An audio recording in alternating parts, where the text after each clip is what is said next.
Far be it from me to suggest that it's a hockey night in Pittsburgh, but it is, and never, ever, ever let go of the excitement that's involved in that. Good morning to you.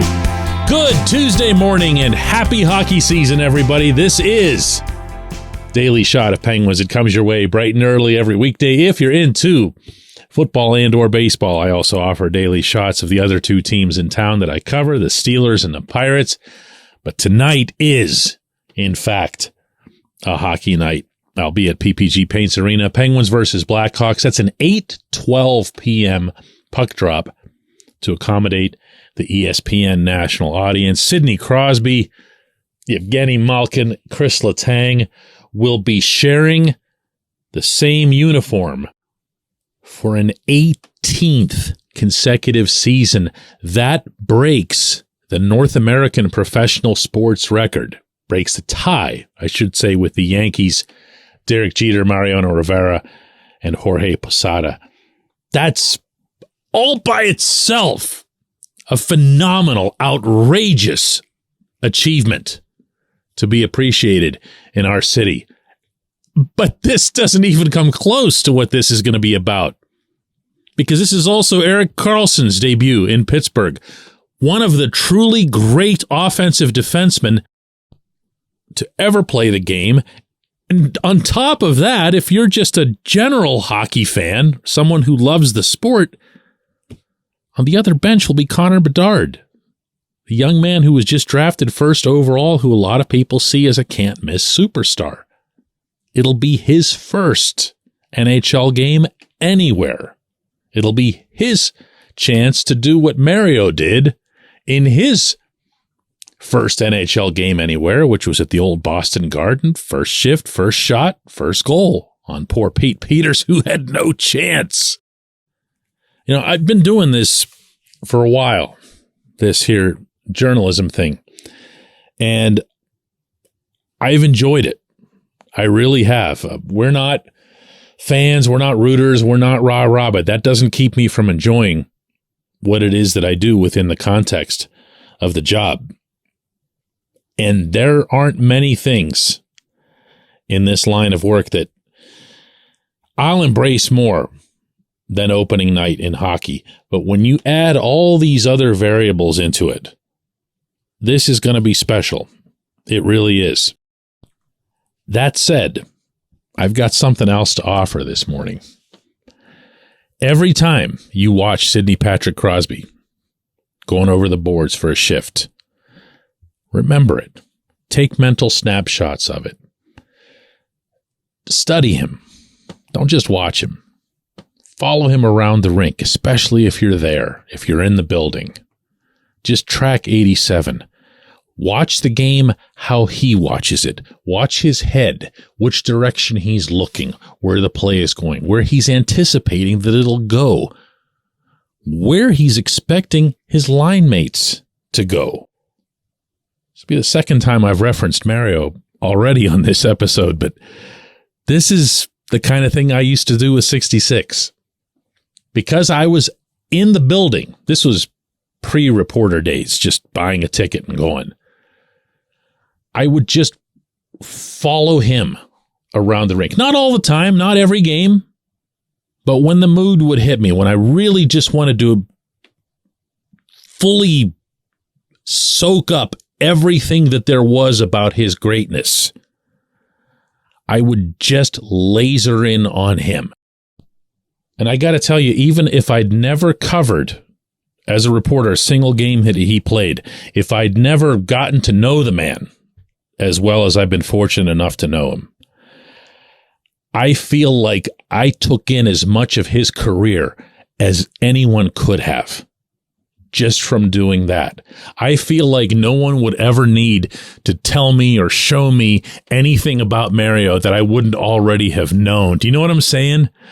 It's a different feel that you have for that player, for that player's greatness. Sid's still here, guys. He's still performing at a high level. He's not the best player in the NHL anymore. Connor McDavid's passed him. Others have passed him. This kid, Bedard might pass him before long. Who knows?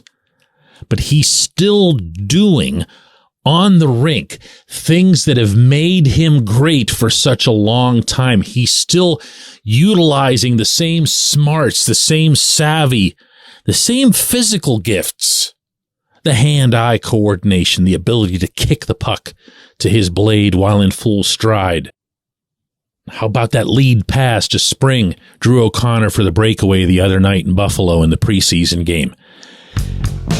Watch him, enjoy him, appreciate him, applaud him, but don't take your eyes off him. He's still here, and he's still great. What a night this could be, my friends. Overall, what a night this could be. When we come back, J1Q.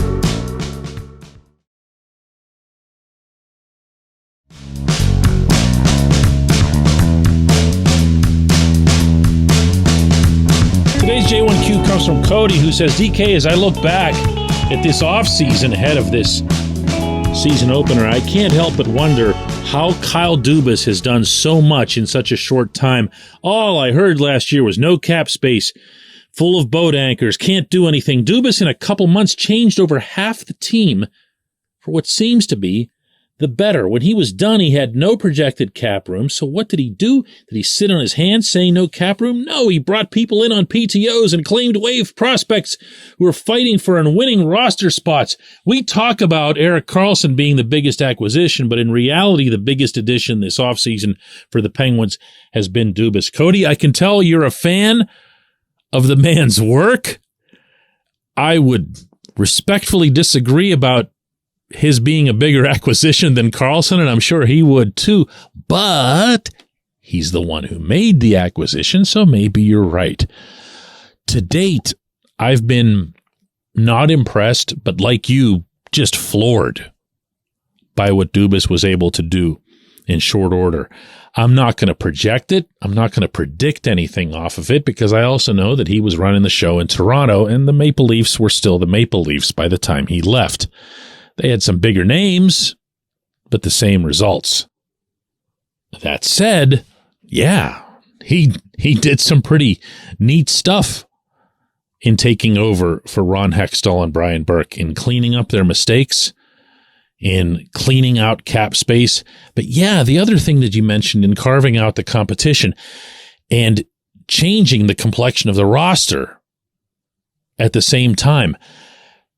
The Penguins roster, as it's set going into this opener, the 22 players who are on it, 12 of them were on the team last season. That is significant turnover, obviously almost half. But within that, if you go over the structure that's been put together with the bottom six and with some of the defensemen, and even for that matter with Alex Nedeljkovic as the backup goaltender, you've addressed almost everything that was missing from the team last year. You wanted the bottom six to have a purpose. They, meaning Dubas and Mike Sullivan, prioritized defending and to an extent speed and grit with those guys. Instead of trying to make 3 scoring lines or whatever, they went that route and they pulled it off.